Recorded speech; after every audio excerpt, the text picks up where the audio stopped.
Today I'm on non-destruction mission.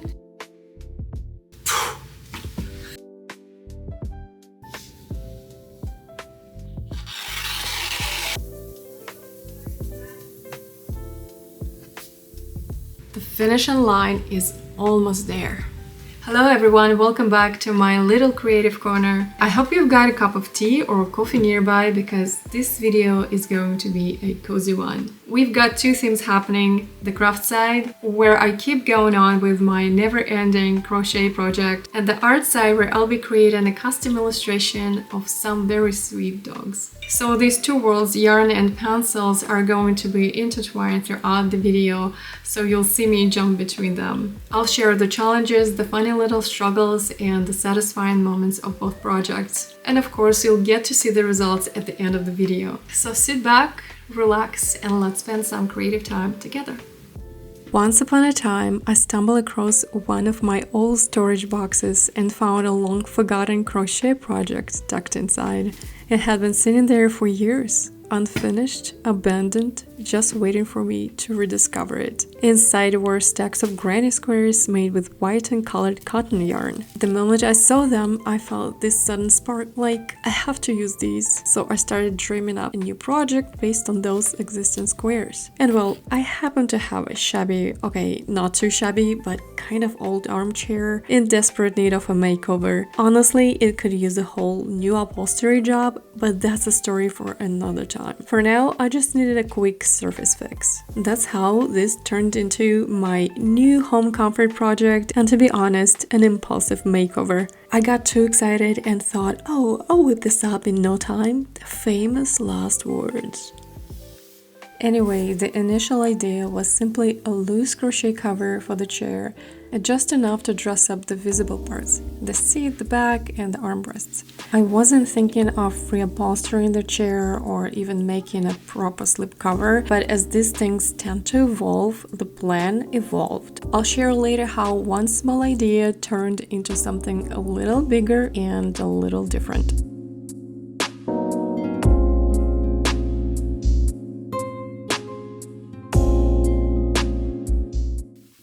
Have I mentioned that the original plan was just a loose cover for my studio chair? So here I am, trying to piece the crochet parts together, testing how they'd actually look on the chair. I was so excited, it's so close to the finish line, but at that time I really had no idea what the final result would turn into. You'll see what I mean later. By this point, I'd also realized something. The pattern I picked takes a lot of time. Those little circles flowers with their bubbly petals are supposed to have some volume, a nice 3D effect, but the moment I sat on it to try it out, all those volume was pressed flat, gone, just like that. So another discovery: after the very first use, this cover would end up looking much flatter than I imagined. But honestly, that wasn't a reason to quit. I'd already started and I was determined to see it through, so I just kept going.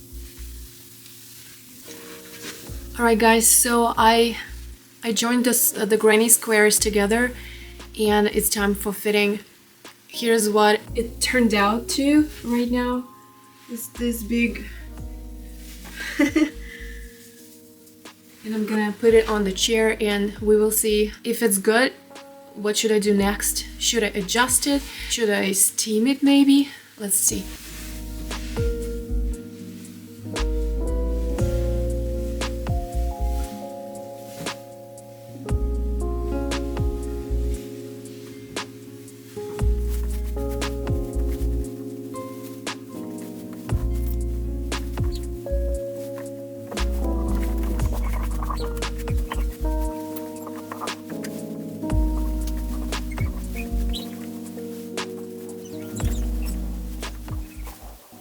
Okay, my crochet project for my studio chair is finished, though it does look like it's unfinished a little bit, but that was the idea, to make quick cover, though it wasn't so quick.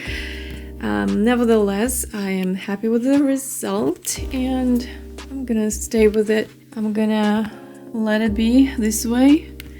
I may stitch the back to to the chair here so it doesn't slide down. And yeah.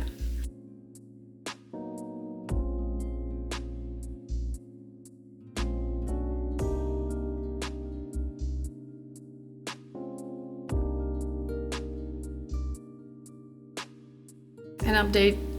I'm looking at the chair, the cover.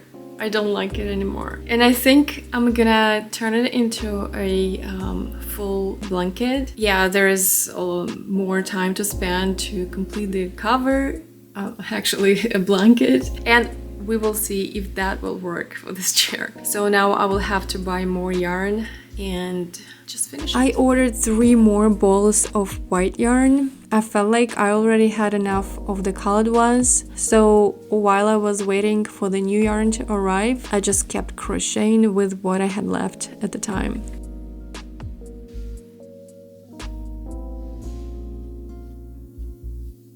For anyone curious about the pattern, here it is, the granny square design I used. Feel free to pause and screenshot if you'd like to try it yourself. Here you see the process of crocheting the square in different colors. Let's take it slowly, stitch by stitch, no rush. And while the pattern unfolds, I'll tell you the story of how my love for crafts began. It goes all the way back to my childhood, and honestly, I think I received it with the milk of my mother. My mom has always been a very creative soul, she still is, and knitting and crocheting were her big passions. But back then, they weren't just hobbies.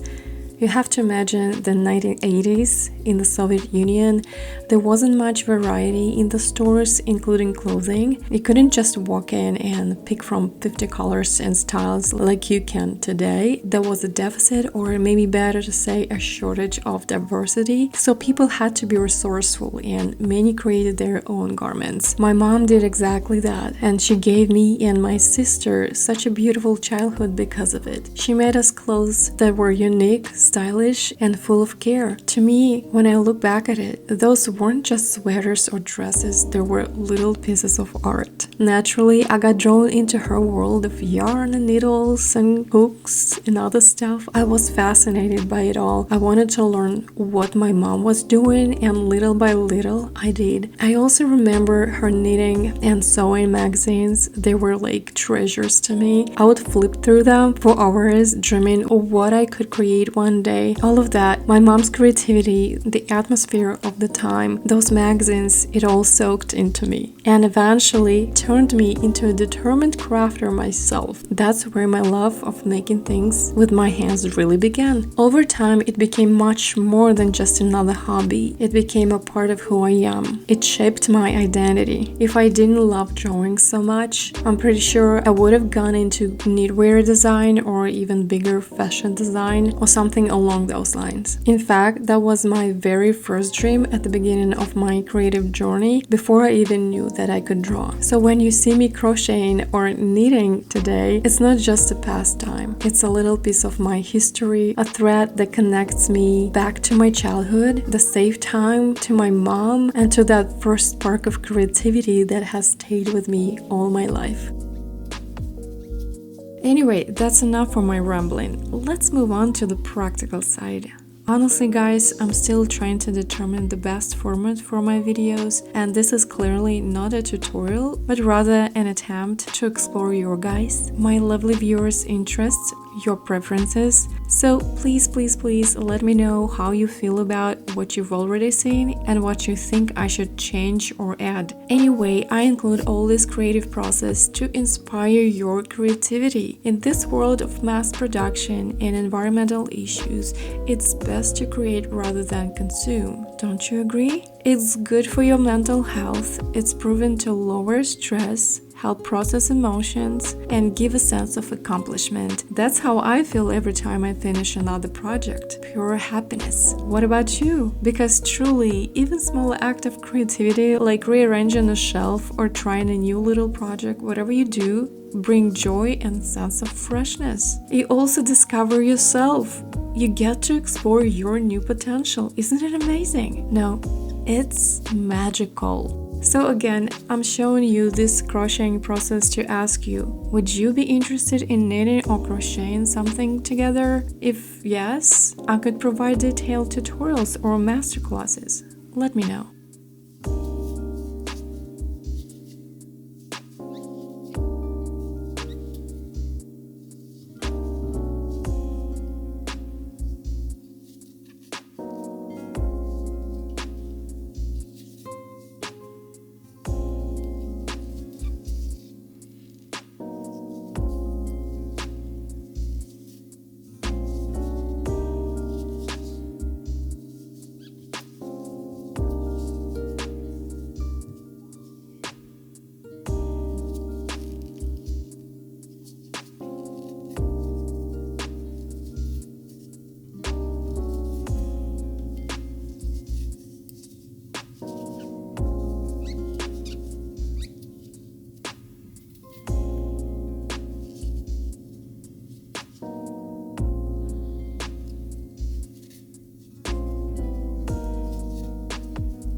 Today I'm on no destruction mission, and in a couple of days, it'll be all done. I believe in me. The finishing line is almost there.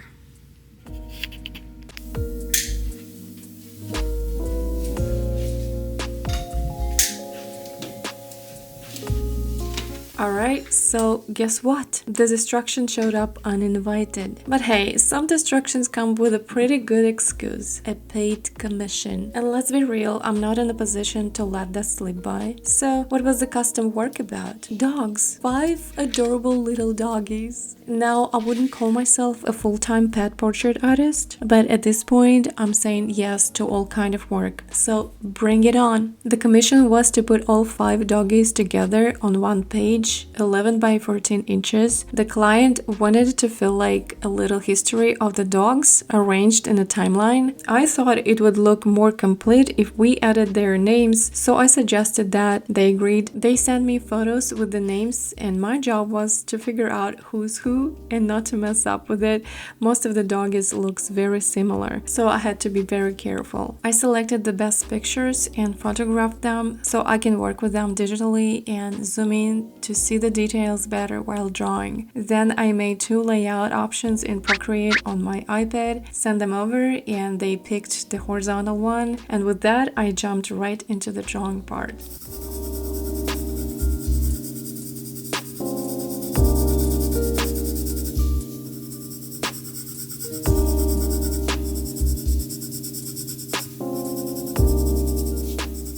So here I am working on the first dog, layering the shading slowly and carefully, building this plate pattern on the coat, only to realize it was a complete misstep. The client's instructions actually said to remove the coat, and I managed to overlook that one important line in the message. Naturally, frustration set in, but instead of forcing it, I stepped away, took a breath, and then started again. My way of handling mistakes is pretty simple. I tear the page and let it go. It's not about the wasted effort, it's about giving myself a clean state to do it right the second time.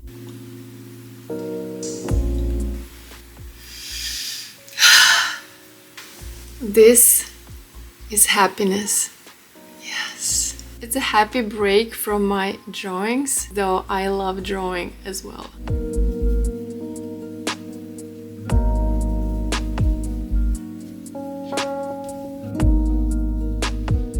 Alright, here's a short update on the crochet project. I spread it on the floor to check how many squares are left to make and to determine if I need to buy some extra yarn.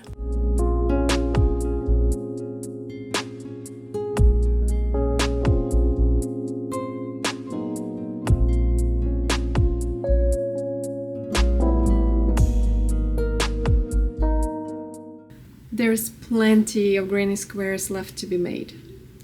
Still a lot.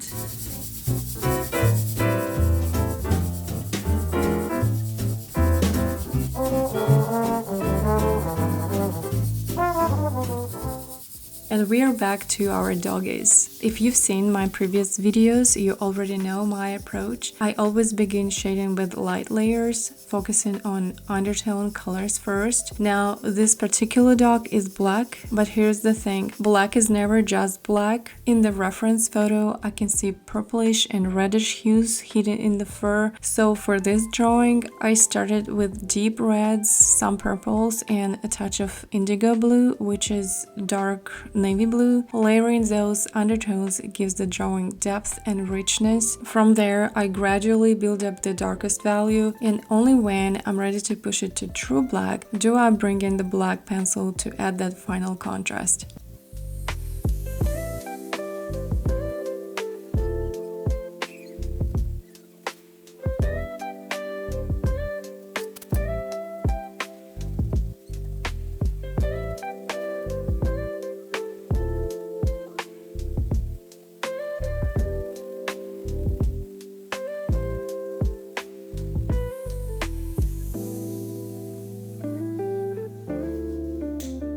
I always make myself take breaks, not just for snacks, but to rest my eyes, When you step away for a bit, you can come back and instantly see what needs fixing. Realism with tiny details tires the eyes fast, and since my vision has gotten worse in the last couple of years, I have to be extra careful.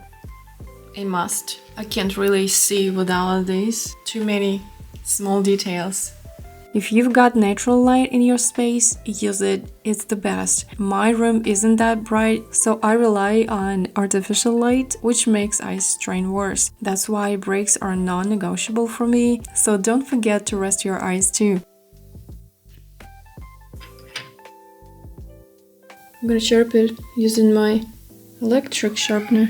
This one, I love it. It works perfectly for me. I have been using it since I think 2019 or so and works perfectly. It's Gel Link.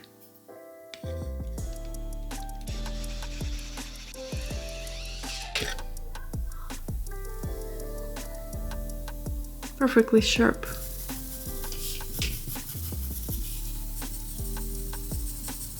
Here I moved on to shading the next dog, the fourth one. Now, if you've ever tried drawing light hair, you probably know how tricky it can be. In our head, blonde or white hair feels like it should just be yellow, beige or white, but if we only use those colors, the result ends up looking flat and cartoonish. So here's the thing, white hair and white fur are actually shaded in a very similar way. The main difference is that fur tends to be shorter and a bit rougher in texture. The real challenge is in the colors because they're never just white. You have to train your eye to really search for those subtle grays, including warm and cool shades, and pay close attention to values, so it doesn't turn out too dark or too light. Also, with lighter fur, you don't usually see those strong, high-contrast shadows. It's all about carefully building values and simplifying the hair into planes, instead of trying to draw every single strand.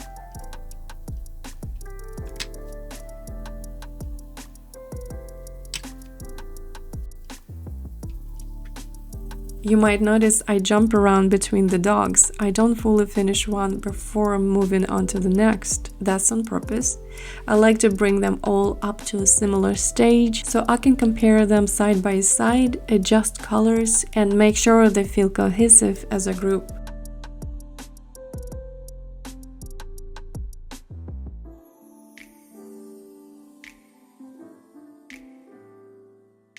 Now, I have to admit the reference photos weren't perfect. For example, the black dog's picture had a cast shadow across the face, and you could barely see the other eye.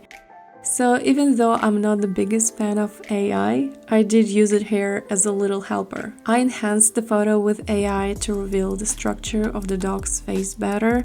I didn't copy it exactly, but it gave me a clear idea for the anatomy. I also used AI to remove the coat from the first dog and remove the blue badge from the fourth one. And honestly, I'm so glad I have that tool. It's one of those moments where AI doesn't replace the artist, but it does make the work a bit more confident and manageable.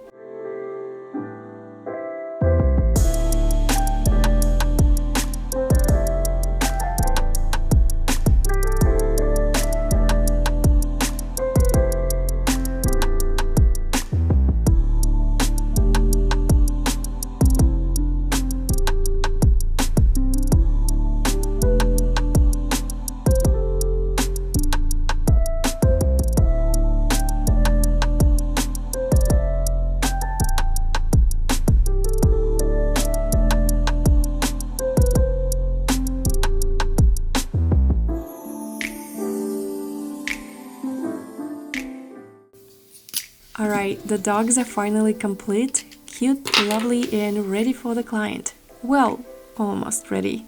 I still need to add their names, and that's such a crucial step, to be honest. One wrong stroke and the whole piece could be ruined, you know? I don't do handwriting in my artwork all that often, but I've always loved calligraphy. Back in school, I actually enjoyed practicing handwriting, so I feel fairly confident. But still, there's that little nervousness, because one slip of a letter can mess everything up.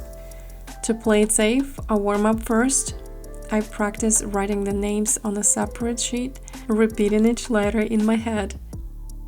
For this piece, I used a fine ink pen from Faber-Castell. Honestly, a thin brush pen might have been even better, but I didn't have one at the time. And here it is, the finished illustration of all 5 dogs, complete with their names. I didn't mess it up, thankfully, and I actually really love how it turned out.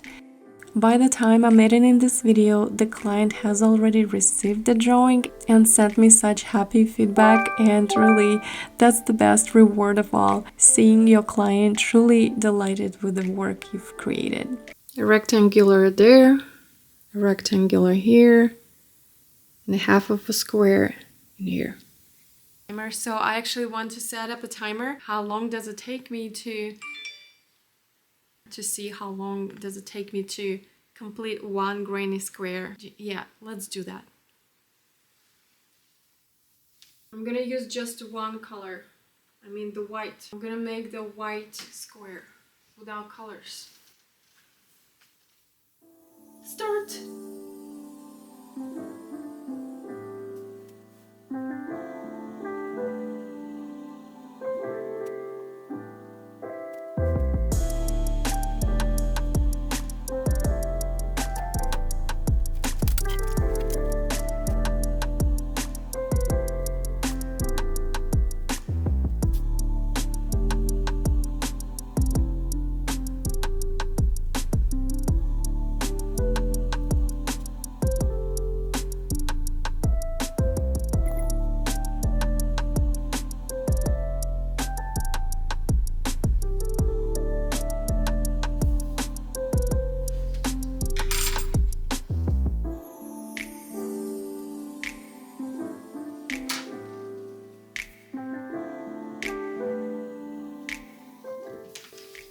One square, 15 minutes. No wonder why it takes me so long. For one, that means that the colorful one will take me even longer. But let's not panic. That's fine. It'll take us some time, but I'm gonna finish it anyway, and it's gonna be just a wonderful piece of art at the end. I'll be happy. You'll be happy to see the result, I'm sure. Will you? Yes. So right now I have this amount of yarn left over. So I need to create 9 colorful squares and 9 white squares. I'm not sure if that's enough yarn. I may need to order more yarn later. We'll see. Alright, here we go, a little last push. You can see the final line is so close. While I'm working or just about to start working, I got some inspiration art videos playing on YouTube. Mostly I'm just listening, but of course I pause here and there, which make this project stretch out even longer. Alright, you guys better appreciate the ultimate sacrifice here. No makeup. I mean, I would never. But oh well, I guess the crochet project doesn't wait for foundation and mascara. So I kept stitching along until I hit the next milestone. So today is the last day I'm working on this project. So only 4 granny squares left.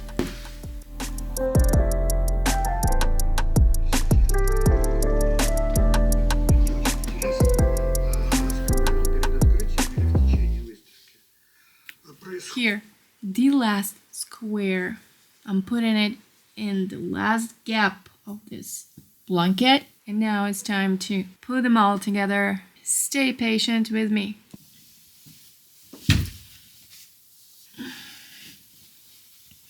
Little small piece that left, and I hope this amount of yarn is enough to sew the squares together, and so I don't have to buy a new one. Let's see.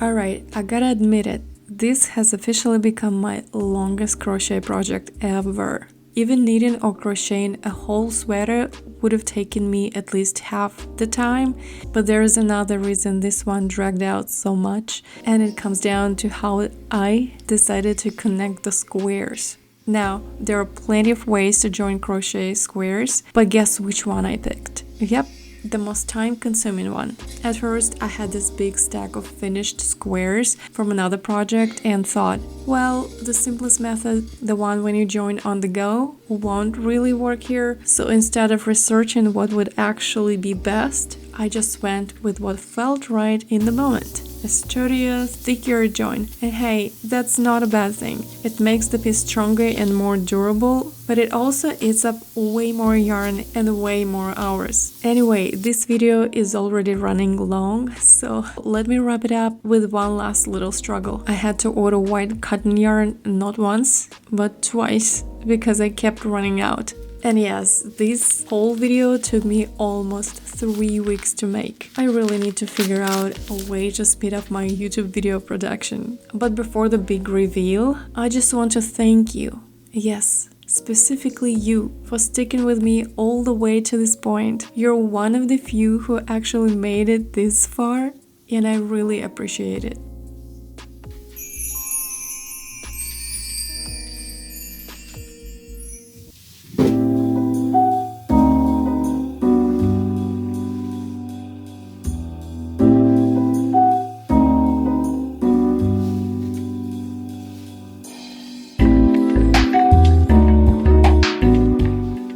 And that's it. Dogs are drawn, yarn is, well, still yarn. If you enjoyed it, please give it a thumbs up and leave me a comment. I love hearing from you. Bye!